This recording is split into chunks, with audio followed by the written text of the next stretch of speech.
doesn't fracture. Hey, doesn't matter. It don't matter what they say, we gon' talk anyway. Bell rings, mic check, let the real ones play. From the legends to the new blood climbing the ladder. Welcome to the show, it doesn't matter.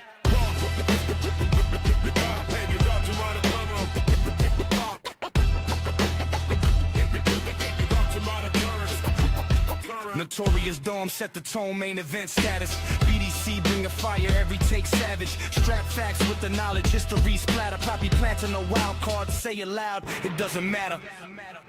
No filter, no bias. This is the It Doesn't Matter podcast.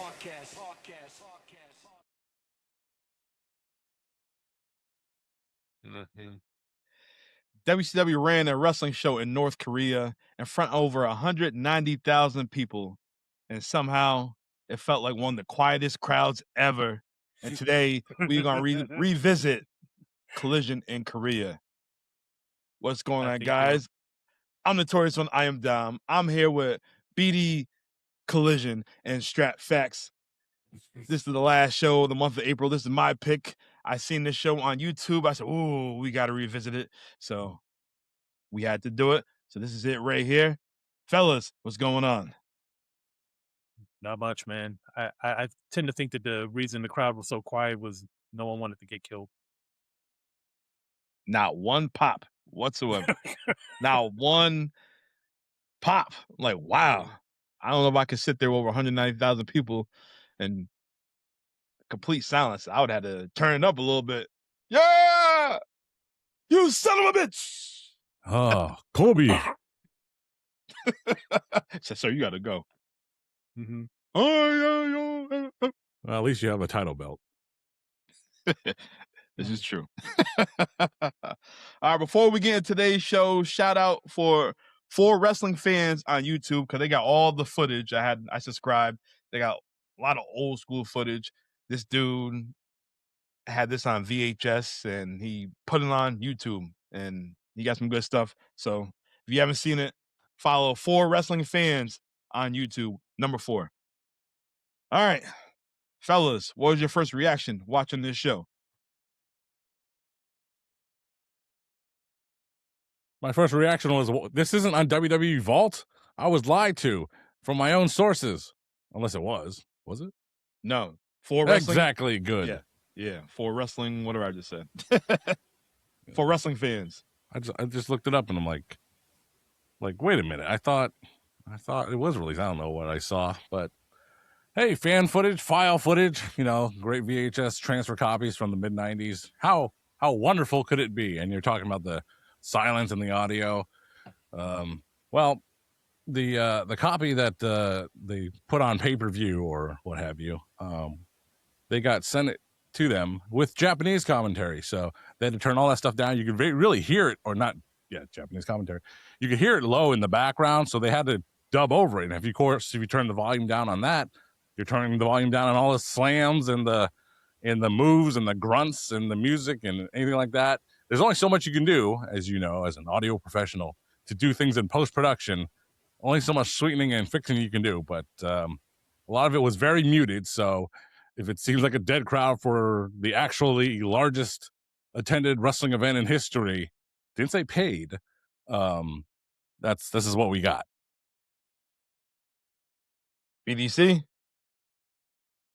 Yeah, I hadn't even thought about that aspect of it until I realized, they're dubbing over it. They weren't actually there for it.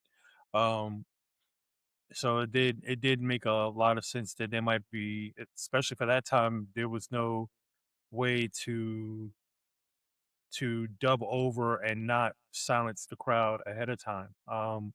So makes sense. The show itself was very interesting, and I'm learning now that the event was actually 2 nights, and this was basically a collaboration of all the matches within those 2 nights, kind of pull the best ones out for WCW, which featured WCW talent for the ones that they had, and then kind of go from there. So Yeah, we'll talk about it more. It was just really interesting the way it was set up, the way everything went down, even down to the commentary, live via taping. And yeah, we'll just talk about it.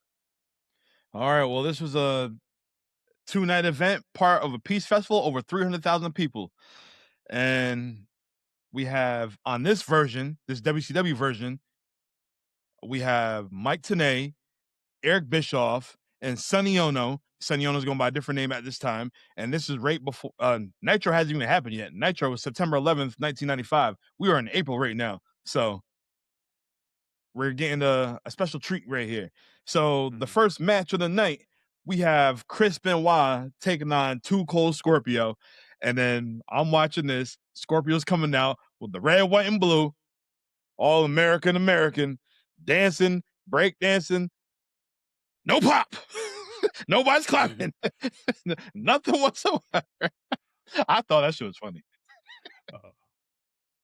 There's a lot to be said about the color commentary on this show, but their job as the color commentary as a unit, not just individually, is to cover for things like that. And Bobby Heenan would just do that perfectly every time.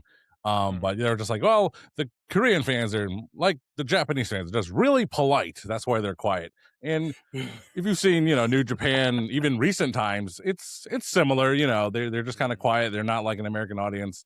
But that was kind of explained away. I'm kind of used to that kind of non-feedback kind of crowd. I remember I used to watch when Dragon Gate USA was a big thing. I love that promotion that came around. I would say the area, but places like Revere, Fall River, Massachusetts, they had some shows there. Some luminaries, the Young Bucks, Ricochet, Johnny Gargano, Rich Swann, Chuck Taylor. So a lot of notable names came from Dragon Gate USA. And anyway, they had a subscription service, early subscription service, WWN Live. And they had like some shows in Japan and China, actually, like one of China's first pay-per-view pro wrestling shows. And the same thing, man. They're just quiet.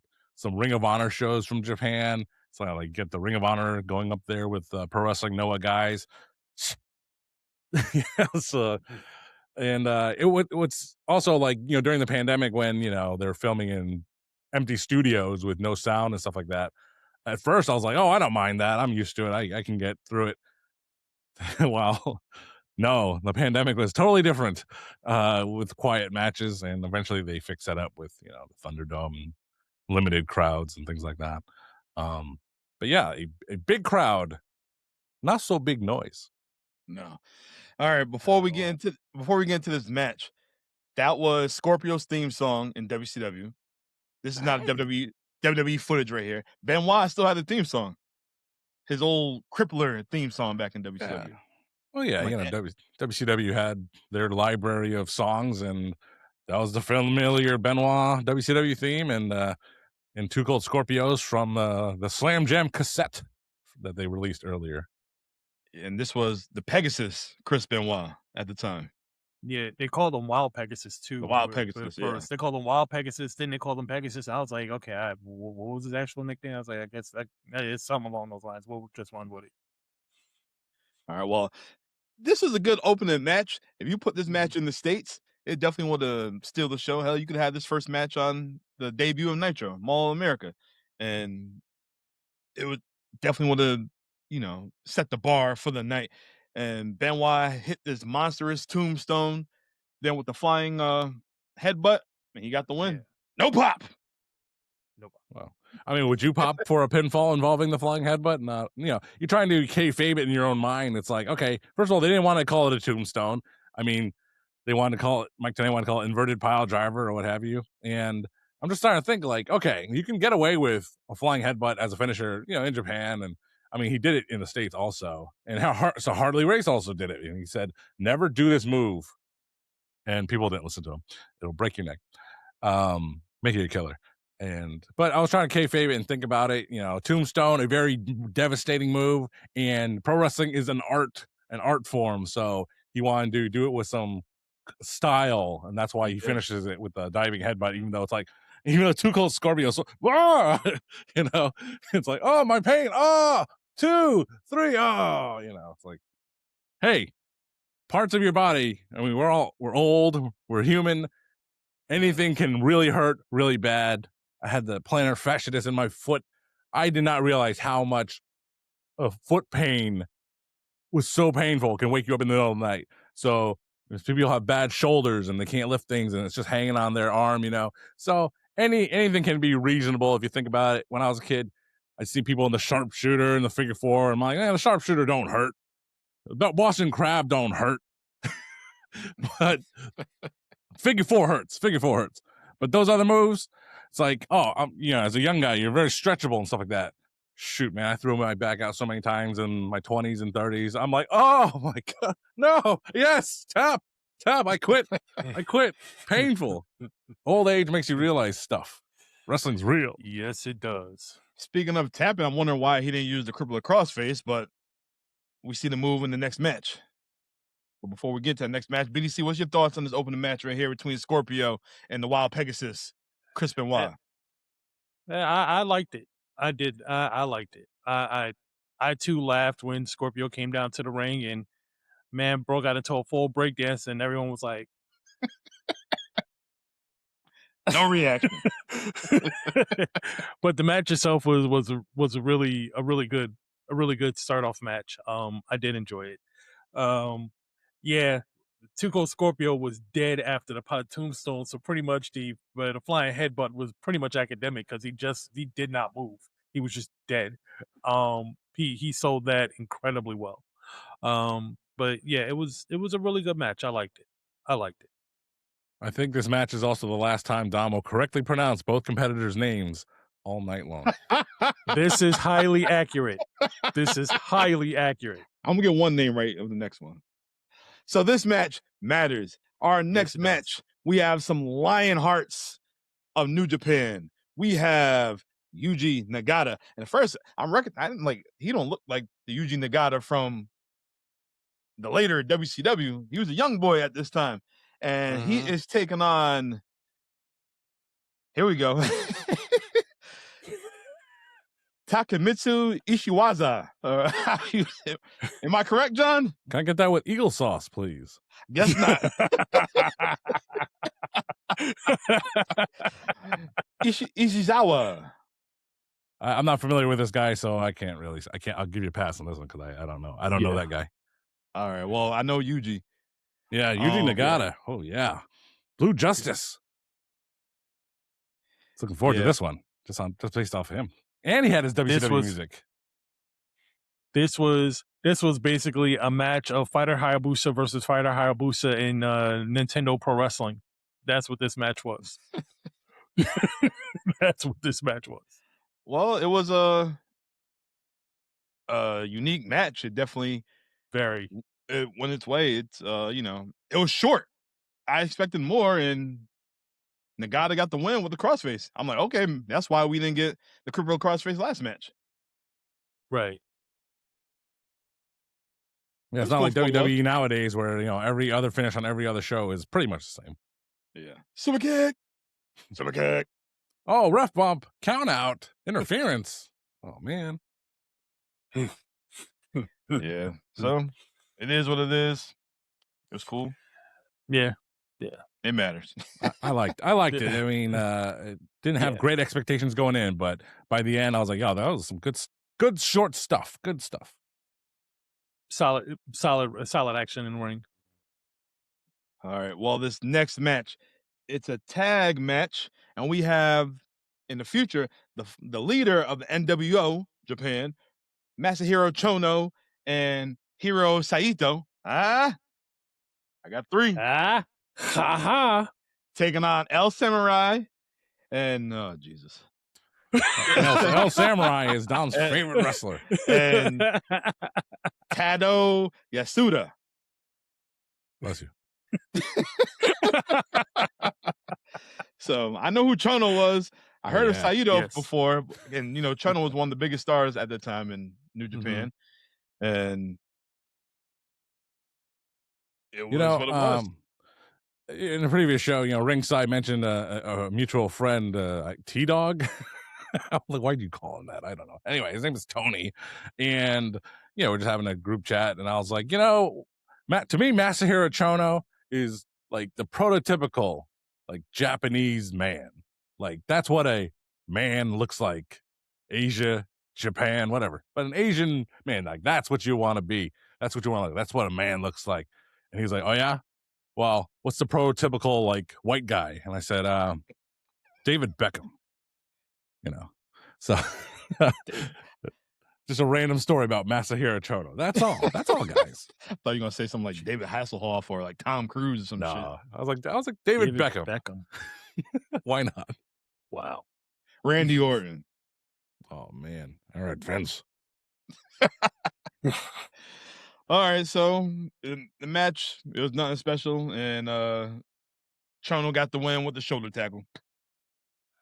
Yeah, I like watching these old matches. I'm like, I mean, that was the finish, so it was a finish of his, and it's like someone should take that and just do that again. It's like just very basic move, but it can be done with more emphasis and more, just say from the top rope, you're on the top rope. It's a high risk maneuver, and he just goes for like a missile. Call whatever you want, the Patriot missile. Maybe not good with the impending World War III here, but top rope, leaping shoulder tackle. I like that better than, I guess that's what it's called. Leaping shoulder tackle. That could be a good finisher for some young ID talent. That's what I think. There you go. A lot of moves from this era they need to bring back. Like I said, you don't see Bret Hart's wrestling leg sweep no more. That move is obsolete. El Samurai was selling the hell out of everything because, quite frankly, he was the guy that was getting the crap kicked out of him the entire match. I found it hilarious that he got he got kneed in the back of the leg. He actually got kneed in the groin. Then he got kicked in the groin, and after the match, it was like, oh yeah, he got kicked in the groin. That was real technical. And then his tag team partner, who will fight again later in the night, because why the hell not, goes after the referee, pushes the referee, and the referee acts like he just got throttled through. He got throttled through the ropes. He's just laid out on the ground like, hey, I'm only doing my job. I'm like, first off, if he really pushed him as hard as he really could have, he probably would have landed in like the third row. And secondly, I was looking to see if any of the guard was going to come up and, just kind of take him out on sight, because that's kind of prohibited and kind of not, I would say, not highly admired in Japanese wrestling and things of that nature, assaulting the referee. Like here in WWE, you kind of get away with it. Yeah, over there, it's kind of a different story. Even back in the 90s. Well, does this match matter?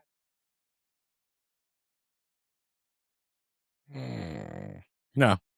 Just say no. It mattered only if you wanted to showcase Samurai's skills with selling moves. Otherwise, not at all. Because I'm sorry, but the samurai slaps were not effective. I'm sorry. It just looked like there was nothing effective about those. He's just like, no sell. You're no E Honda, buddy. You're no E Honda. Multiple man. Did Samurai become anybody famous later on in his career? Do you guys know? Did you guys look that up? Not a clue. He was already a New Japan junior heavyweight champion, so he's already notable. It just seems like a generic name in retrospect, but no, he already had made a name for himself. All right, well, it is what it was. For 1995, it was straight. I enjoyed it. Yeah, it matters. Yeah, it all matters so far. But this next match, while I was looking at the cards, the 2-night cards, I'm like, damn, I'm hoping this is on the card here because I want to see more of her. And we get the tag team match. We get Akira Hokuto, Bull Nakano, Naomi Toyota, and Mariko Yoshida. And Yoshida got her ass whipped. And did she? Yeah, she did. I wanted to see this match because our Wrestling Madness, Women's Madness, we had Bull Nakano on there, and we had Toyota. And I told Rose, get on the show. He's busy today. He can't record with us, but he missed out again on Toyota. So, but whatever. At this point, it feels like by choice. But I think this right here, it was probably the match of the night. I'll have to say, because Bull was already impressive. You seen her style. We know what she did in WCW and WWF. And I always loved that. I'm not sure what the move was called, but I could picture it right now. She did it to Yoshida. She did that shit to Alundra Blaze. That step over sharpshooter, and she picks her up like that. The little side thing. Oh my god, I love that move. Matter of fact, I'm gonna go play with her in WWE 2K to see if she got that move in the game. I gotta see that move. I think Paige did that. The Scorpion crosslock. Yeah, Scorpion. Yeah, Paige did do that. I forgot that. I mean, sick name and sick move. So double win. Sick. Yeah. I mean, Scorpion's a cool word, cool name. It was definitely a 90s thing, man. That's when Scorpion from Mortal Kombat was out. That's when Pirelli made Scorpion tires. Scorpion was all over the world back in that time. Yeah. Yeah. So, guys, we all got a glimpse of Toyota. What do you guys think about her at this time? Even though Yoshida's the one who got her ass whipped, but yeah. She hit her spots. She got hit. She got hit and spotted. That's what more like it. Yeah, I mean, it's literally the little things, right? Like she took the clothesline from Bull Nakano and completely did a 360 flip. I'm like, okay, she sold that better than most guys I know. So I mean, she can, like, her movement in the ring was good. I mean, she had some fairly decent moves, but like literally it was like the way that she sold and the way that she was making, you know, Bull and Akira look good even in points where she didn't necessarily have to. I was just like, yeah, I need to see even more of her now. I need to really look into more of her matches, more than just highlights of moves that she's done, like literally see her actual matches. I have to. Yeah, it was interesting. I guess this could officially be the first Manami Toyota match that I've seen that I can remember. So that's cool. And this is a high compliment. I mean, it's just the style of Japanese women wrestling, even from, like, I mean, everyone says the Jumping Bomb Angels, and it's like, well, they freaking killed it back in the late 80s in the WWF. And so it is a compliment to them that if you put this match now, it is not out of place. It fits right in. So what does that say about the style of 90s wrestling if it was so futuristic in a way?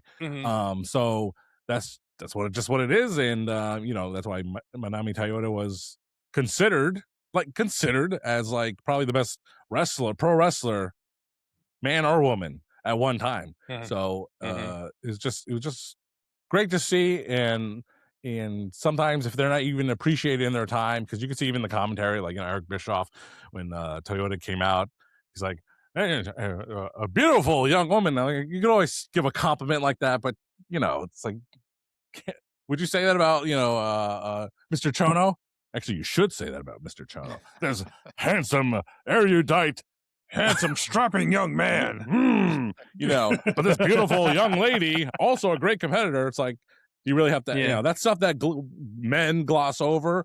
But if you're like them, the women athletes there, they're just kind of like, thanks for saying that. You know, I'm a good wrestler too. Yeah.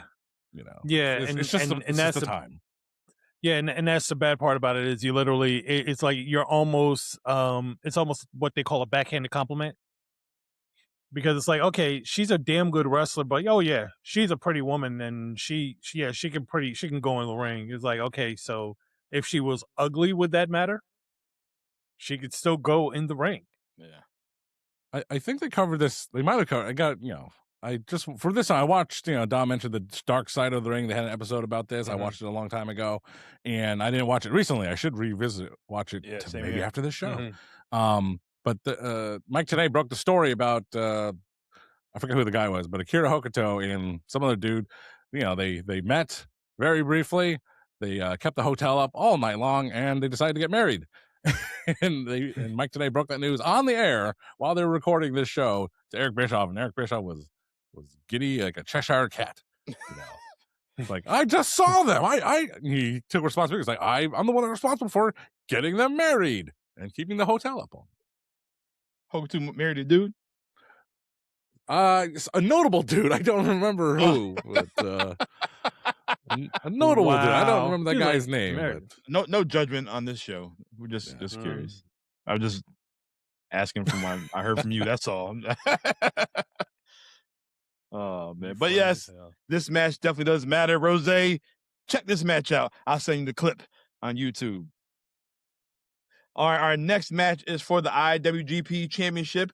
We have the champ Shinya Hashimoto taking on Scott Norton, and Scott Norton was a big deal in New Japan at this time. Not in WCW, but at this time, he was a big deal. Eric Bischoff said, me and this guy, we came up together in the AWA, we're Minnesota, and all this other stuff. You praising the guy right here, but when he came to WCW, you treated him like shit. You had him with what's the black dude name? Big T, Ice Train. Ice Train, yeah. What was the other gimmick name? Smooth. JB Smooth. No.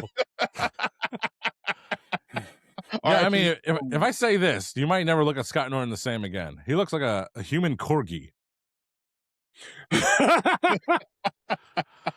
Yeah. Oh man. Yeah, like by the time I saw Scott Flash Norton teaming up Fire and Ice with Ice Train and in WCW, like like a lot of the guys, like they had been in WCW, just not featured at all. He was like a little lumberjack back in like '92 or something.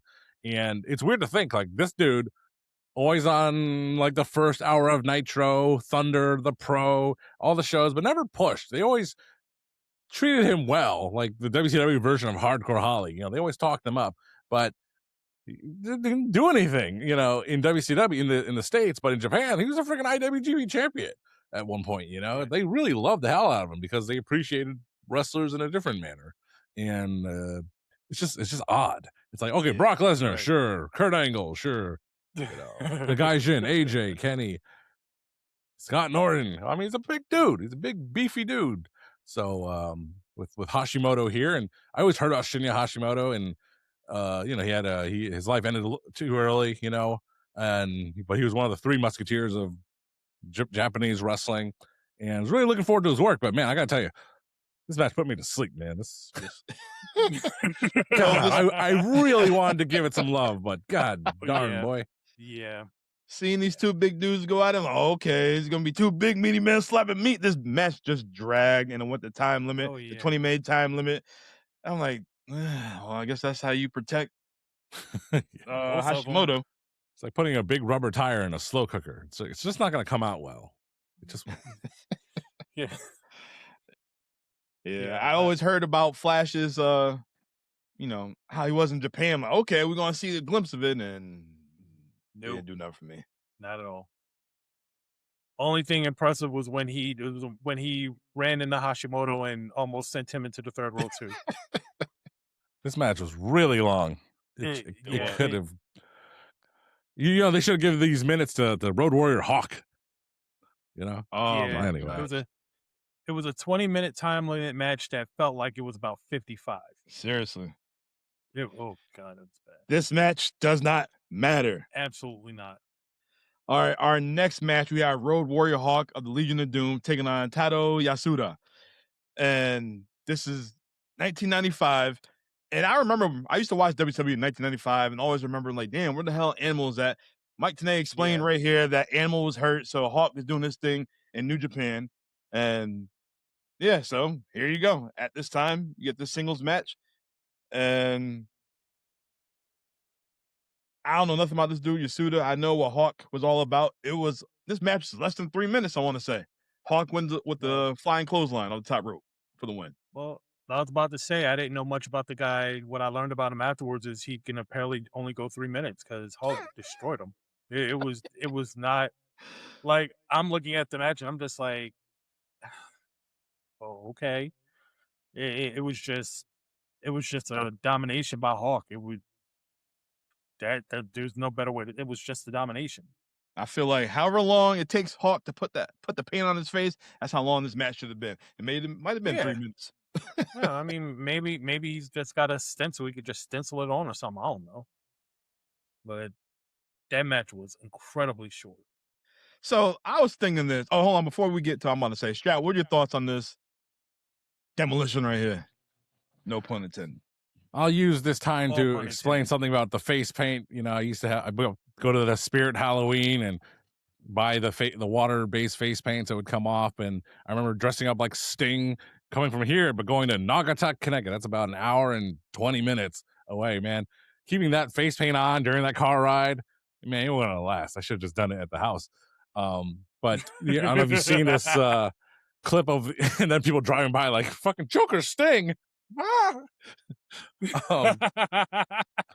But I don't know if you've seen this clip of the Ultimate Warrior doing an interview, and just judging by using context clues, he was promoting the Halloween Havoc match with Hogan, and he lit up because a caller asked him a question about about his face paint, and Warrior was he's like surprised by it, and he was happy and he was smiling. He's like, that's no one's ever asked me that. That makes it a good question.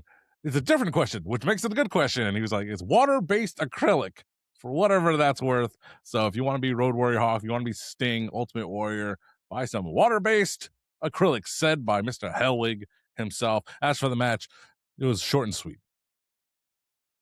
Yeah. There you go. All right. So I was going to ask, how come in 95 they ain't push Hawk in WCW? He was like Benoit. I mean, like Benoit, he was like kind of like Scott Norton. Like all these guys, they had appearances in WCW. They never had a full-time contract, so that's why they were never there often, like Road Warrior Hawk. And so, finally Benoit, signed a long-term contract, and that's why he was with WCW for all those years. Hawk and guys like the Road Warriors and the Steiners all throughout WCW around that period, they would just go back and forth between Japan and the States because Japan was paying more money than WCW. So that's why there were nomads in the business. They weren't committed to one promotion or the other. Vince McMahon wouldn't allow that in the WWF. That's just not his style. That's why you would see freaking Doink and Bam Bam and Luna Vachon and what have you always there for stretches at a time, because unless they were injured, because they were under contract. But WCW, they're very what do you call it? Independent, the true spirit of the independent contractor. So that's why they're bouncing all over the place. Mm-hmm.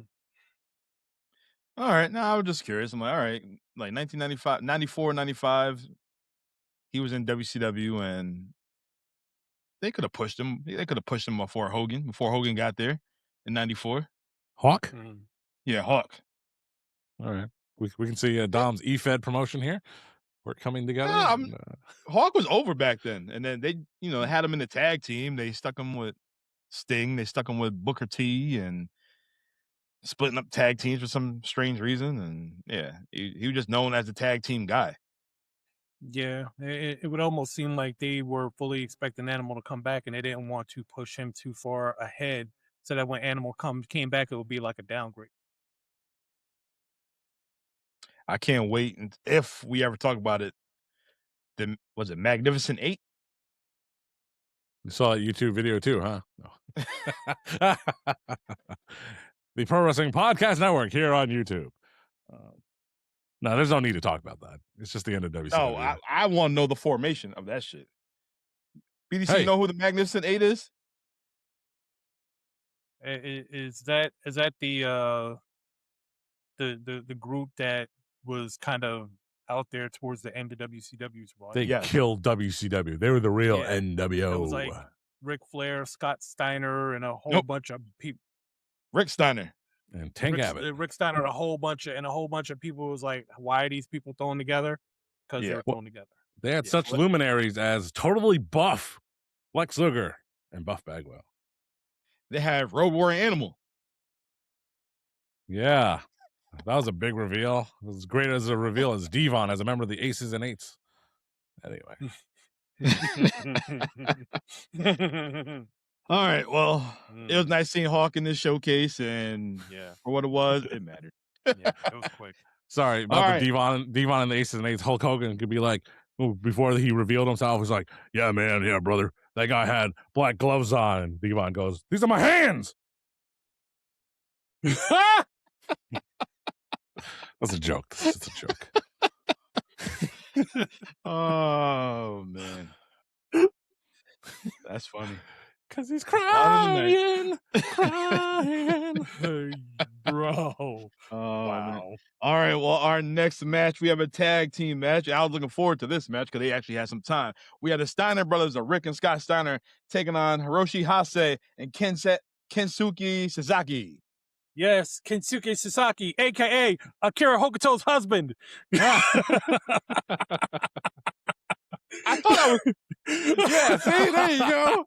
There you go. Someone notable. There's the answer. Wait, say that one more time. Kensuke Sasaki. That's Akira Hokuto's husband. Also known as Kurosawa. Wasn't he in WWE? No. He was on Nitro as Kurosawa. Yeah, he was WCW. Yeah. He was the U.S. champion for like. Yeah, I'm trying to remember. All right. Yeah. Oh, shit. Yeah, he was the guy. He was the guy that ended up. He was the guy that ended up taking the U.S. title off of Sting, and no one knew how or when it happened. Yeah, that guy. What was the dude's name? In WWE with Fifi. Rene Dupree. No, the other guy, the Asian dude, and Kenzo Suzuki. Kenzo Suzuki. Okay, this is Kensuke Sasaki. Kensuke Sasaki. All right. Yep. All right. I'll just.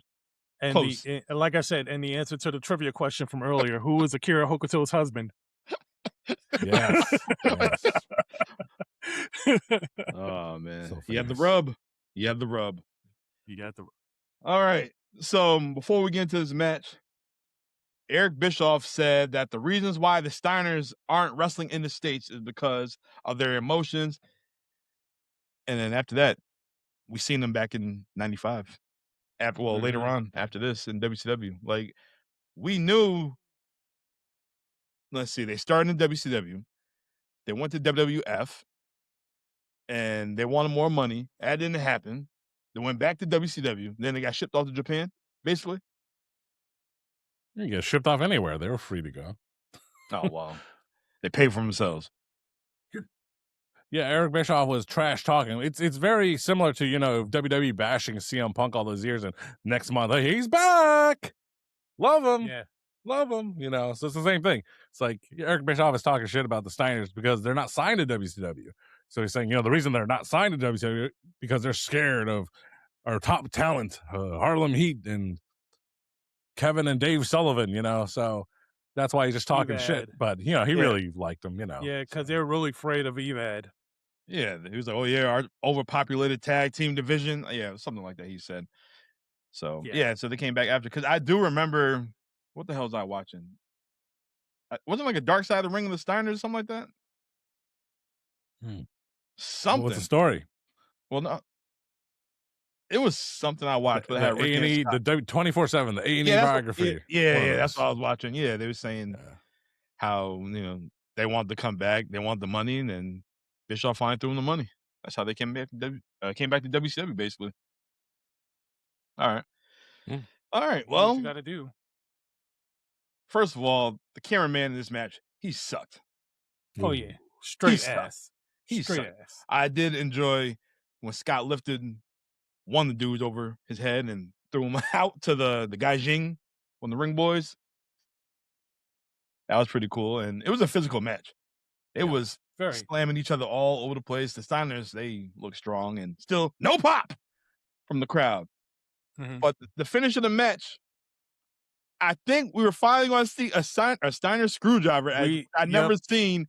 I've seen clips, but I wanted to see it like in a match. Like, oh shit, he did. Yeah, he did the Steiner screwdriver, and the cameraman fucked it up. Cameraman missed, and then after the match, you see the guy just holding his head like, oh, it was too devastating. They didn't want to show it. I'm like, yo, come on, man. Have you noticed that in some clips on WWF, they black and white the blood, or before a chair shot, they pause it as if we didn't know what happened. It's just censorship. But it's a post-production show, which means they did not have a better camera angle, or they never went back to fix it.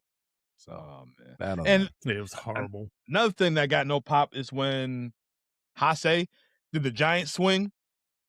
Rick Steiner just holding his head the whole time and nothing. And then when we see Cesaro do it years later, oh, that shit's good. And then when Tyson Kidd with the little around. Yeah, and then Tyson Kidd with the little drop kick, I'm like, oh, that's perfect. But they 15 times around, and the crowd was like, "Oh, look, nice, cool." Like, you cannot enjoy yourself over there. Like, you really got to sit there on eggshells. That crowd is not going to like it unless they're told to like it. They will get shot. Might as well not even go to the show. They had no choice. Yeah, literally was like, go to the show, be there, or else. We You know have your nowhere names. else to be. If it's like a reverse curfew. Look, it could have been like a draft lottery. They could have just drafted all those people to be there. You don't know. If they can automatically draft you, they can automatically register you to vote. Oh, what? Okay. Yeah. Wrestling. Like, oh, wait. Oh, man. Well, I enjoy some Steiner Brothers action. You already know that. And it mattered to me. What about you guys? You know what we really need is the Steiners versus Akira Hokuto and Manami Toyota. Oh, boy.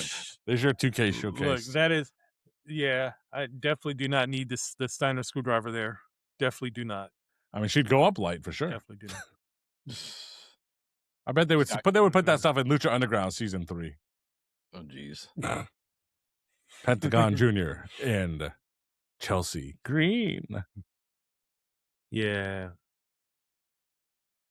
That happened. Yeah, I know. I know. All right. BDC, did you enjoy it? I did. I mean, I love the Steiners from back in the day. And I knew because it was like Japan. It was a Japan style match, Japanese style match. I knew that screwdriver was coming. I was just very pissed when it didn't show up. I was very, very pissed. I was waiting for it. Yes. Like, yes. No. Son of a bitch. Yes. But yeah, I enjoyed the I enjoyed the match, and he sold it. He sold it appropriately. Like his head completely went into his neck and shoulders. Yes, he did. Well, all Steiner Brothers matches matter. All right, main event time. We have the Nature Boy Ric Flair, woo, taking on Antonio Inoki, the Hall of Famer. And this didn't feel like a wrestling match. It didn't feel like a typical Ric Flair match. This felt a little bit bigger. And you would think, okay, maybe Flair might get a pop. Nope. Inoki did though. If you want to call that a pop. Yeah. And this is their first matchup ever. It was so good. They wanted to have Flair want a rematch, and they had it at Super Brawl 1, the very first Super Brawl. So how old was Ric Flair at this point? In 1995? It said 35. It said Inoki was 40, right? At the time? No, they said Inoki was 53. Oh, 50. Jeez. All right. Inoki was 53, and I think Bischoff was talking about. He was like, I made the mistake of going running with him. I had to stop because I couldn't keep pace with him after like 25 minutes. It's like fairly impressive knowing what Bischoff does in his spare time. So I mean that endurance wouldn't be an issue for him unless So, Let's see. but That's that drive of the Nature Boy, Ric Flair. Do you like nature? Do you like boys? Don't answer that. Oof. Late Stone Cold before he left. Let's see. How old was Ric Flair? Yeah. I mean, Stone Cold Stunning Steve was already doing bits on Flair for the Old. That's what he called the show when they're feuding with him, the Hollywood Blondes and Arn and Flair. So, but that was a different time. That was the 90s when you're 38 and you're gotta be retired. You know, like I said, I'll Flair- give Vince McMahon credit Yeah. for this. Flair Vince was tried to short, retire bro. these guys early, but they didn't want to retire. And, well, I tried. Now they wrestle till they're 60. So good for them. I'll never retire. But all right, Yeah, what do you Flair think was about this? 46. Huh? Flair was 40, 45, 46. I thought it says 41. Whatever. Still birthing babies. All right, doesn't make a difference. Anyways, did Flair? You think Flair fell out of place being here? This wasn't his style right here. There ain't no glitter, no pyro, nothing like that. It was just, straight. I don't think I don't think so. The only reason I say that is because Ric Flair didn't always wrestle in that environment.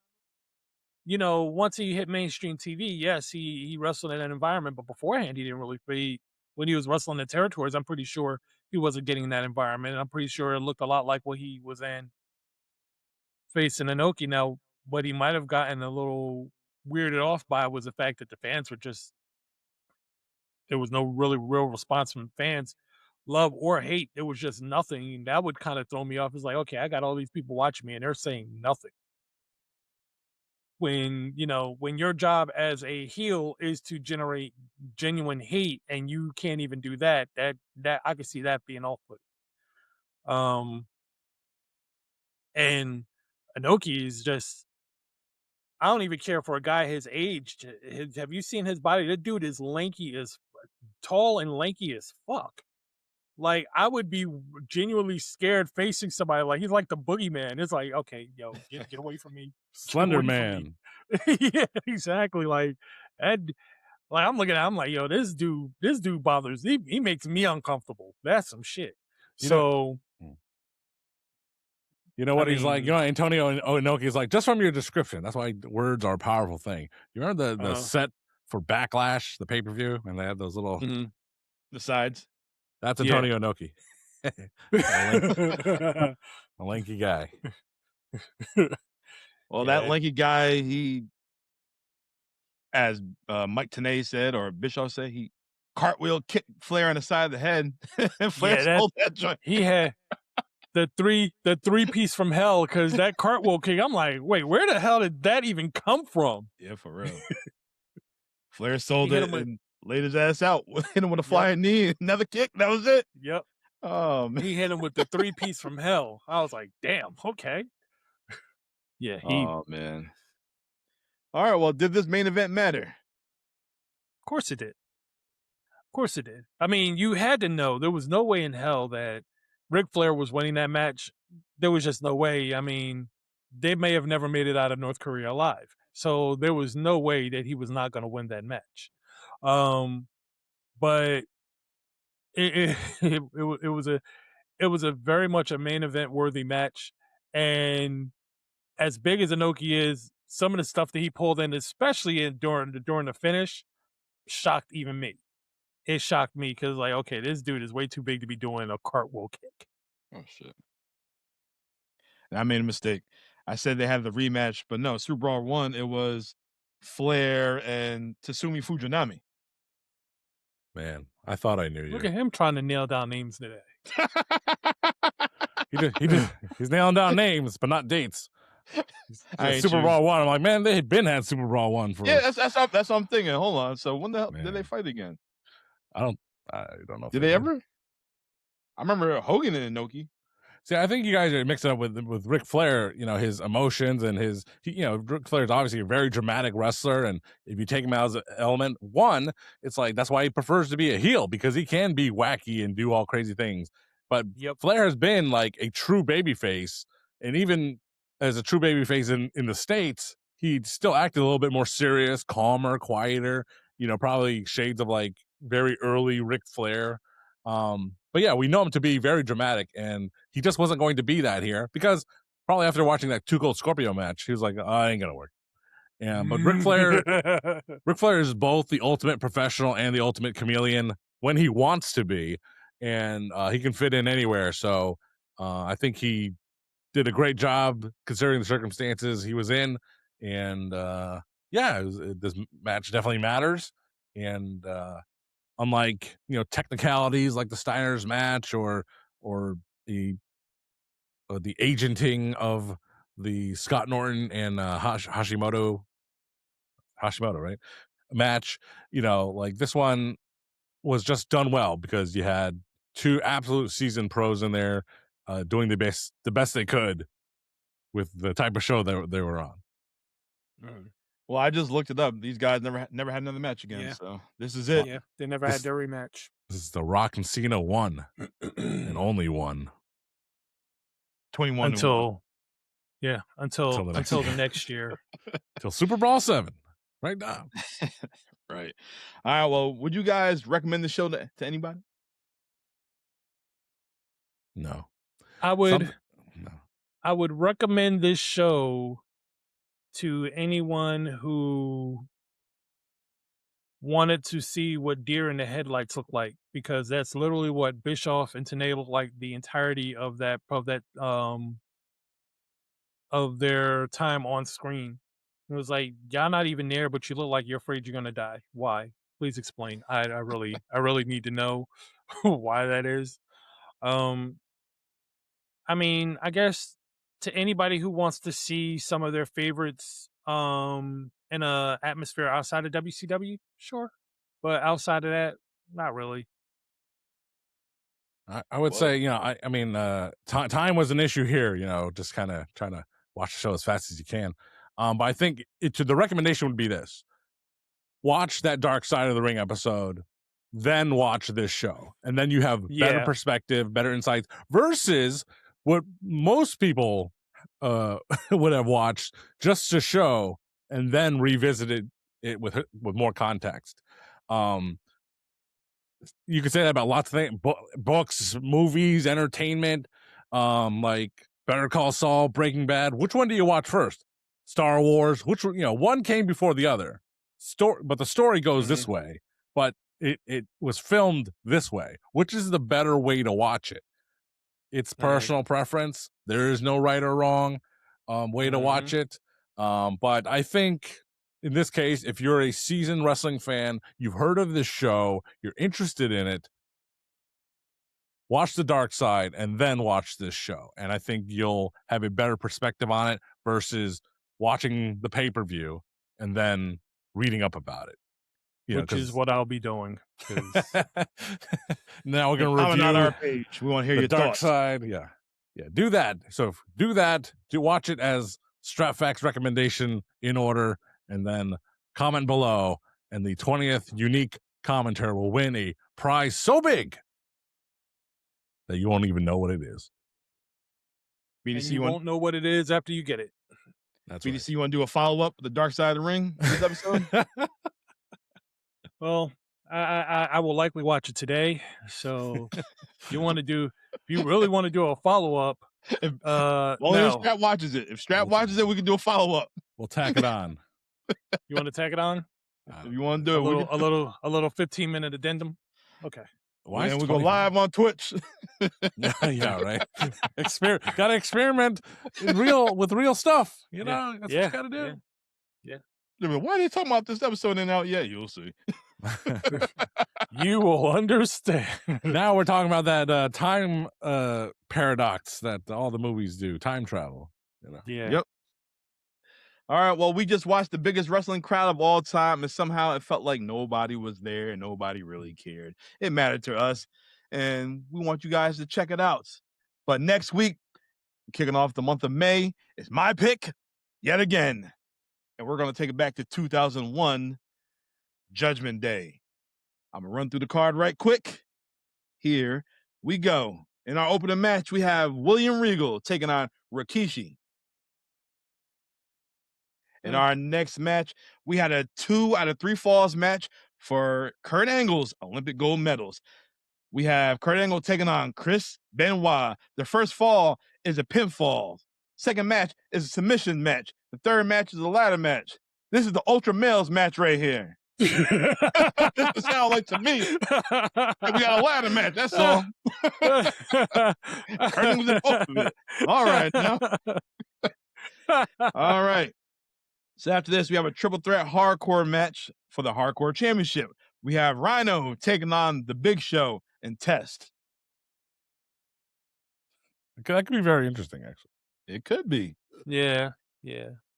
In our next Yeah. match, these two ladies were in our Madness show. For the women's title, we have China taking on Lita for the women's championship. C9. That was China's workout apparel line that lasted about 2 more months because that's when she quit. Oh, shit. All right, well, our next match is for the Intercontinental Championship. It's a chain match. We have Kane taking on Triple H. Triple H. Triple H. Okay. Yep, we know how this one went. Okay, continue on. Then after this, we have a tag team turmoil match to determine the number one contendership for the WWF Tag Team Championship. And we have, I don't know how many teams there are. I don't know if you want me to say who's in there. Well, we got Edge Go and ahead, read 'em Christian. down. Well, we're just saying Edge and Christian. We got Chris Jericho and Chris Benoit and other people. Benoit doing double duty. Just like that fateful. That cold night. It was a cold night in June.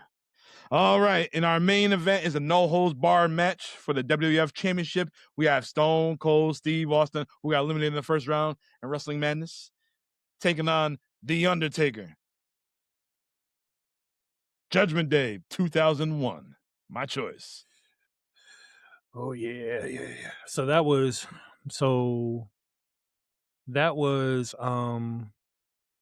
American Badass Taker. And was that Alliance Stone Cold? I think it's a two-man crew.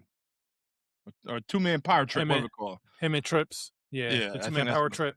Yeah, The two-man power trip. Okay. that's what I think. All right, well, that does it for today. Make sure you guys like, comment, subscribe, follow us everywhere. We are everywhere. And shout out again for wrestling fans on YouTube for us being able to watch Collision in Korea. Go check them out. Strap, BDC. Maybe we'll do a follow-up. If not, it doesn't matter. And we will see you guys next time. Boom.